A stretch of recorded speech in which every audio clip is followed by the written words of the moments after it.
Negotiations are narrowing down for 3 Illinois cities, Rantoul, Danville, and Decatur. In 2004, our very own David Brown was in Alleman, Iowa, as the city of Decatur pushed to sign a 20-year agreement to have the show biannually.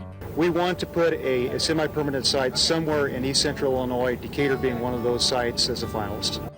We wanted the show site here in Macon County because we kind of feel like we're the epicenter of agribusiness. Randy Prince was one of many pushing to bring the show to Decatur. Here's him in 2004. We're the logical place to have the show. Decatur is at the heart and center of agricultural production in Illinois. Prince and others secured the site and the plans. The only thing missing was community support. They needed businesses, farmers, and city leaders banding together. I don't think anyone that we asked in the community said no.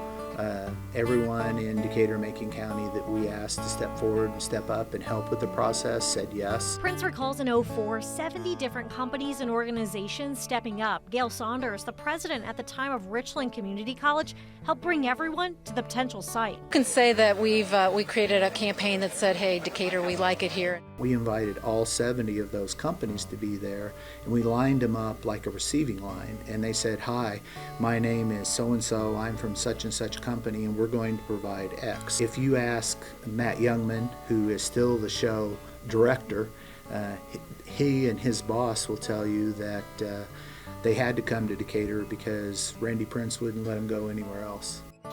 Decatur answered the questions that we asked better than anybody else. But it's not just the community aspect. This show site is unique, having such things as roads, parking, even bathrooms. Seeing what a disaster rain can have on a show site was one of the focuses of these plans. Prince says the team went to the Milwaukee Brewers' new stadium to see how wide their concourses were. If you're at Progress City, one of the things you'll also notice is most roads are crowned in the middle, so the water runs off to the edge and then runs off into a drainage system. We built the roads at Progress City in reverse so that the water drains to the middle of the road, and we use that as the curb so that when people are walking around the show site, they don't have to look down all the time to make sure that they don't step off the curb.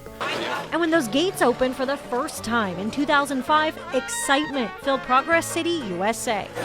But just because the show is at a permanent site doesn't mean it loses its rich traditions.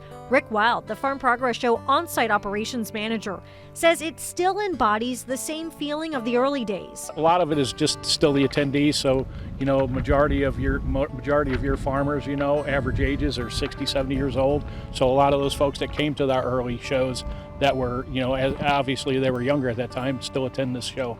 And every 2 years, this show site transforms, bringing ag's biggest and brightest to the soy city. The biggest thing is the technology and the tractors, the amount of people that come here, the different changes that we've done on the show site. So in 2015, when I came aboard, the show site was just as you see it now, other than the south expansion. We ended up adding 3 streets in the south just to get more people in and to cover what we had for exhibitors. And for city leaders today, like Mayor Julie Moore Wolf, seeing the vision in 2005 continuing for 20 years is something special. A long, long time ago, going back many decades, we were happy just to be finalists for something this big.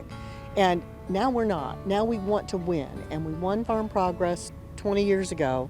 We're excited that they saw the investment this community made and how important it is to us, because this is home every other year for the largest farming exposition there is. And while the equipment and technology changes at this show site, one thing always remains, and that's community pride. I'm just glad we were able to have the vision to make it happen, but it took everyone in the community to make it happen.